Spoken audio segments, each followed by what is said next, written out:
연예인 마약 투약 의혹을 수사 중인 경찰이 가수 지드래곤 권지용 씨 사건을 다음 주쯤 무혐의로 마무리합니다.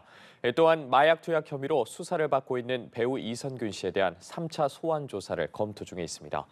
한편 심야 시간대 퇴근 중이던 여성을 납치해 성폭행하고 현금을 빼앗아 달아난 중학생에게 중형이 선고됐는데요.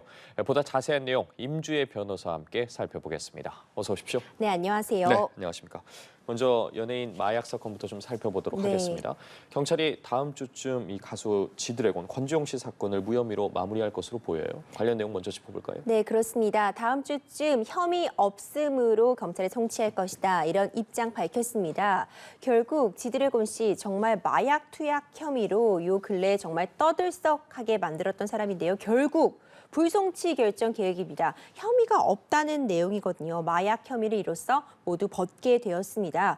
경찰은 사실 인력을 투입해서 굉장히 광범위한 조사를 벌였는데 기본적으로 마약이 검출이 되지 않았고요. 그리고 이를 입증하기 위해서 추가적으로 참고인들도 6명이나 불러 조사를 했다고 하는데 마약 투약 혐의와 관련해서 어떤 연관 지을 만한 추가적인 증거를 발견하지 못한 것으로 보입니다. 겨우 초기에 이 지드래곤에 대한 마약 혐의를 진술했던 지금 이선균 씨 사건에서도 언급되고 있는 그 실장이라는 이 유흥주점원 실장이라는 존재의 진술만을 의존해서 이렇게 수사를 무리하게 진행 것이 아니냐 이런 비판은 좀 피할 수 없는 상황에 놓였습니다. 네, 앞서 권지용 씨 저희 연합뉴스 TV와의 이 단독 그렇죠. 인터뷰에서도 그렇고 줄곧 혐의를 부인해 오지 않았습니까? 마약 정밀 검사에서도 모두 음성이 나왔고 경찰이 그러면 혐의 입증에 좀 실패했다 이렇게 봐야 할까요? 네, 그렇습니다. 일단 애초에 연합뉴스 TV와도 권지용 씨가 인터뷰를 했지만 처음부터 끝까지 일관되게 부인을 했습니다. 그런 적이 없다. 마약 관련해서 전혀 본인의 혐의가 없다. 이렇게 일관된 주장을 하고 있었고요. 본인의 주장도 그러했고 실제로 모발 검사, 이제 시약 검사, 정밀 검사 모든 검사에서 최종적으로 음성 판독을 받았습니다. 결국 마약이 검출되지 않았기 때문에 어떤 범죄 입증에 실패한 것이라고 볼 수밖에 없는 상황이고요. 그런데 또 중요한 지점은요. 이렇게 마약 성분이 모발에서 검출되지 않았다고 해도 다른 유의미한 어떤 증언이나 진술들이 있다면은 좀 더 조사를 이어가 볼 수 있겠지만 지금 경찰의 판단에 따르면 청보인 조사가 지난 이후에도 어떤 유의미한 증거, 혐의점을 발견하지 못했기 때문에 이 정도 선에서 수사를 마무리하고 있는 상황으로 보입니다. 예, 말씀해 주신 부분들 때문에 좀 무리한 수사 논란도 일고 있는데 이에 대해서 인천경찰청장이 구체적인 제보가 있는데 수사를 안 하면 그게 더 이상한 것이라고 밝혔거든요. 어떻게 들으셨어요? 네, 충분히 또 가능한 답변이긴 합니다. 왜냐하면요, 특히 마약 수사 같은 경우에는요, 제보에 기초를 해서 진행이 될 수밖에 없습니다.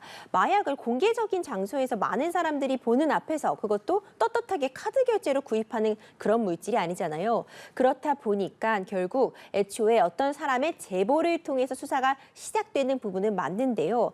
단순히 제보만 있다고 모든 사건을 수사화할 수는 없겠죠. 어떤 추가적인 이렇게 의심할 만한 그런 조사들이 조금 더 있은 후에야 이게 공표됐어야 하는 것이 아니냐 이런 아쉬움은 남길 수밖에 없는 것이요. 지드래곤 씨가 이번 사건으로 인해서 입은 피해는 사실 책정하기 어려울 정도의 수준이라고 보여질 수 있거든요. 그렇기 때문에 최종적으로 무혐의 처분을 받아서 떳떳해진 상황이 되었지만 이전까지 지금 이 몇 달간 겪은 그런 정신적인 피해라던가 활동하지 못한 그런 손해들을 산정하면 굉장히 천문학적인 액수가 되기 때문에 물론 마약 수사의 어떤 특성상 제보에 기초하게 되고 수사의 어떤 밀행성이 보장되어야 한다는 측면 그리고 결과적으로 직접 그 사람을 불러와서 어떤 시약 검사를 해보고 모발 검사를 해보는 그런 과정이 수사 과정에서 꼭 필요한 상황이기는 하지만 어떤 무리한 수사였다는 비판은 좀 피할 수 없는 그런 상황으로 보입니다. 예, 알겠습니다. 한편 권지용 씨와 달리 이선균 씨에 대한 마약 수사는 계속되는데 현재 수사가 어떤 방식으로 진행되고 있는지 좀 짚어주시죠. 네, 이제 이선균 씨와 지드래곤 씨 모두 다 마약으로 지금 곤혹을 치른 상태인데요. 그 수사의 어떤 향방은 조금 다른 길을 가게 되었습니다. 이선균 씨 역시요, 또 간이 시약 검사, 모발 검사, 기타 채모 검사 등에서 모두 음성 판단을 받았습니다. 그런데 지드래곤 씨와 조금 다른 점은요, 애초에 이제 이선균 씨는 완전한 부인을 하기보다는 이 부분에 대한 즉각적인 답변을 피한 상태였고요. 잘 모른다는 투의 대답을 한 상태였어요. 그러니까 최종적으로 이런 시약 검사에서는 마약 검출 반응이 없었지만 이제 지드래곤 씨보다는 좀 더 구체적인 그런 상황상의 정황 증거를 갖고 있었던 상황이었고요.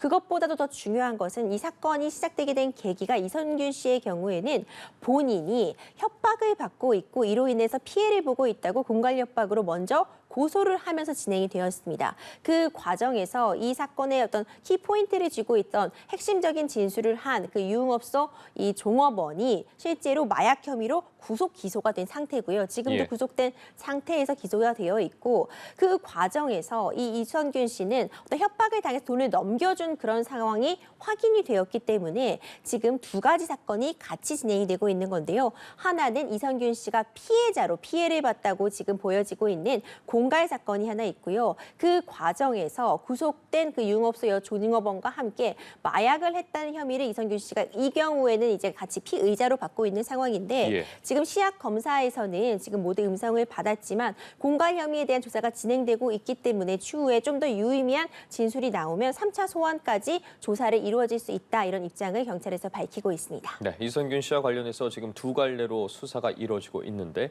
여기서 좀 주목해봐야 할 점이 이 유흥업소 실장 A 씨와 함께 이 배우 이선균 씨를 협박한 사람을 찾고 있는데 경찰이 집중하고 있지 않습니까? 그런데 그렇죠. 신원조차 아직 드러나지 않았다고 하더라고요. 그렇습니다. 결국 이 유흥업소 요 종업원도 본인이 어떤 익명의 사람에게 협박을 당했다. 그렇기 때문에 이선균 씨에게 이런 사실을 전하고 금전을 받은 것이다. 이렇게 주장을 하고 있는데 그렇다면 협박한 사람이 누군가 이 공범의 행방을 찾아내야 되잖아요. 예. 그런데 수사가 개시된 지 이제 2달째가 되었는데 여전히 신원이 특정도 되지 않았습니다. 그러니까 누가 이 여종업원과 함께 공갈을 하고 협박을 한 건지 특정이 전혀 되지 않았거든요.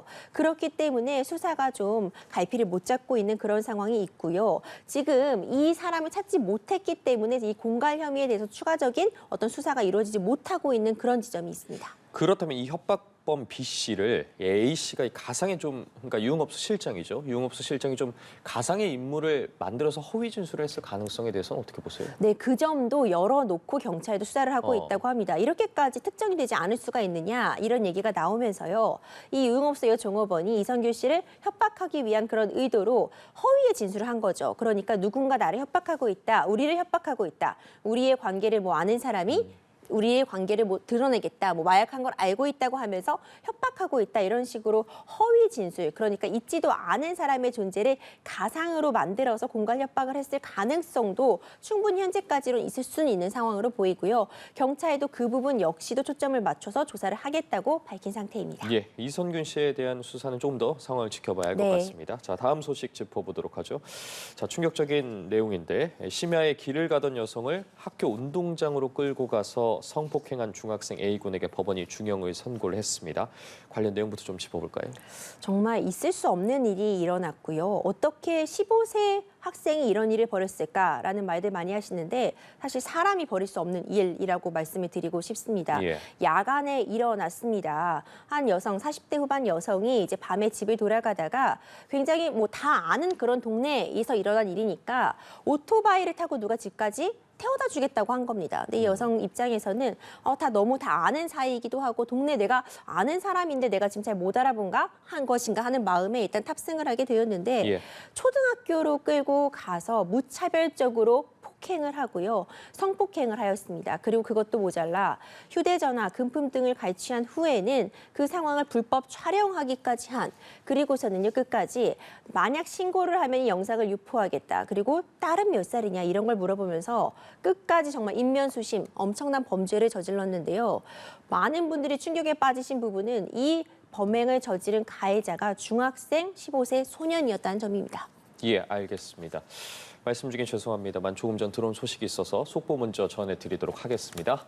네, 합동참모본부는 중국과 러시아의 군용기 6대가 오늘 오전 11시 53분부터 12시 10분까지 한국 방공식별구역 카디지에 진입했다가 이탈했다고 밝혔습니다.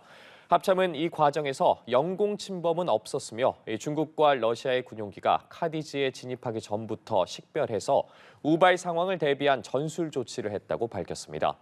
중국과 러시아의 군용기는 지난 6월에도 카디지에 진입했다 이탈한 바 있습니다. 자세한 소식 추가로 들어오는 대로 다시 전해드리겠습니다. 저희 대담 다시 이어가 보도록 하죠. 그렇기 때문에 검찰이 이 A군 중학생이죠. 15세 중학생의 스마트폰 디지털 포렌식을 한 결과 A군이 직전에도 좀 강도 범행을 치밀하게 계획한 정황들을 포착했거든요. 네, 관련 내용은 어떻게 보셨어요? 점점 더 충격적입니다. 심지어요, 어떤 범행을 모의했냐면요. 본인이 성매매를 할 것처럼 가장해서 여성들에게 접근하고 치밀하게 강도를 할 그럴 계획까지 세웠던 정황이 확인된 겁니다. 그러니까 이번 범죄 역시도 우발적인 성향이 아니라 계획적으로 어떤 강도의 목적, 성폭행의 목적이 있었다고 보이는 대목이라고 볼 수 있거든요. 실제로 본인은 뭐 오토바이 구입 자금을 마련하려고 했다고 하는데 이 오토바이도 이 범행에 사용한 오토바이도 훔친 오토바이였고 무면허였습니다. 15세 학생이 벌이는 일이라고는 정말 상상할 수 없는 수준인데 예. 이게 정말 일어났다는 것이 정말 충격적이고요.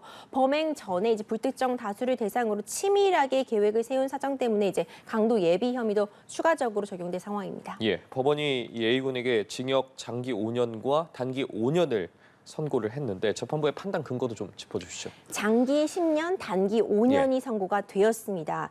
이 가해자의 경우에는요, 촉법소년 연령에 해당하지 않습니다. 14세 미만이 촉법소년에 해당하고 이 경우에는 이제 일반적으로 소년법이 적용될 수도 있고 일반 형사처벌을 받을 수도 있는데 이와 같은 경우 지금 형사처분을 받았습니다. 그런데 지금 미성년자이기 때문에요. 부정기형이 선고가 됩니다. 그러니까 장기 최장 10년, 단기 5년이라고 해서 단기 5년이 지나고 나면은 이후에도 징역을 살지 말지를 한 번 더 판단해보게 하자. 이런 취지에서 부정기형이 도입이 되어 있습니다. 소년범의 경우에는 좀 더 교화의 가능성을 높이 보고 있는 건데요. 사실 일각에서는 굉장히 이례적으로 중형이 선고되었다는 말이 나오고 있습니다. 중형은 맞습니다. 이 소년범에게 장기 10년, 단기 5년은 중형이 선고된 것은 맞지만 지금 이 가해자가 저지른 죄목들 살펴보면은요. 성폭행, 강도 상해, 정말 15세가 벌일 수 없는 그런 범행들을 저질렀거든요. 지금 15살, 장기를 다 살고 나온다고 해도 25밖에 되지 않습니다. 이 피해자에게 피해 회복은 전혀 그 어느 것도 되지 않은 상황에서 이게 과연 최선의 처벌이었는지는 참 어른인 입장에서도 좀 고민할 지분이 된 것 같고요. 재판부에서도 이제 기본적으로 굉장히 엄한 판단을 내린 것은 맞습니다.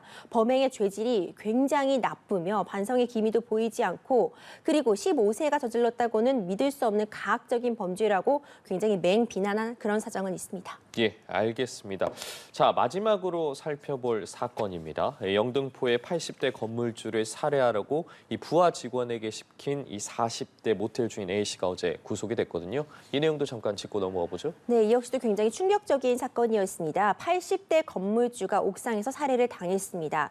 이 살해를 한 이 가해자는요, 주차 관리인으로 알려졌어요. 애초에는 이렇게 바로 사건이 종료가 되는가 했더니 이 주차 관리인이 옆에 모텔로 숨어든 정황 등을 확인을 했는데 이 모텔의 CCTV 영상이 지워져 있었던 겁니다. 그 누가 지웠는지를 봤더니 이 가해자 본인이 아니라 모텔의 주인이 지운 것으로 확인이 된 거예요. 그리고 이후에 모텔 곳곳에 묻어있던 혈흔들을 닦아버린 정황들도 확인이 되었고요. 그래서 또 이제 다시 수사가 전혀 다른 방향으로 흘러가게 되면서요. 이 모텔 주인이 어떤 이 건물주와의 원한 관계에 의해서 이 주차 관리인을 사주하여, 그러니까 살인을 교사한 것이 아니냐 이런 것이 하나의 새로운 쟁점으로 떠올랐거든요. 그래서 이제 경찰 쪽에서도 이 모텔 주인에 대해서도 구속영장을 청구했었는데요. 애초에 2번이 이미 있었었는데 그 당시에는 지금 좀 증거가 불분명하며 범행 동기도 뚜렷하지 않고 또 공범의 그 진술이 일관되지 않기 때문에 이제 이 부분에 대해서는 영장 청구가 기각이 되었다가 어제 이제 3번째 청구 만에 영장 청구가 인용이 되어서 지금 구속 수감이 되었습니다. 말씀해 주신 것처럼 구속영장 3차례 신청 끝에 영장이 발부가 됐는데 건물주를 살해한 이 동기가 좀 밝혀졌습니까? 네, 앞으로 조사가 좀 더 필요하겠지만요. 이 두 건물이 맞닿아 있었습니다. 그리고 주차장을 함께 쓰고 있었다고 해요. 그러면서 아무래도 재개발 그런 부분들과 관련해서 금전적인 원한이나 좀 사이가 좋지 않았던 것이 아니냐 이런 추측은 나오고 있고요. 구체적으로 이 사람이 가해자에게 어떤 살인을 교사하면서 이렇게 이 건물 구조가 갖고 있으니까 피해자를 여기서 살해할 수 있겠다. 이 사람을 죽여야지 우리가 이런 건물을 다 가질 수 있다. 이런 식으로 일종의 가스라이팅을 하고 이런 부분을 확인해주는 그런 영상이 발견이 되었다고 경찰은 주장하고 있기 때문에 이 부분에 대해서 조사를 통해서 구체적인 어떤 살해의 동기나 계기도 밝혀질 수 있을 것으로 보입니다. 예, 알겠습니다. 오늘 말씀 여기까지 듣죠. 지금까지 임주혜 변호사와 이야기 나눠봤습니다. 고맙습니다. 감사합니다.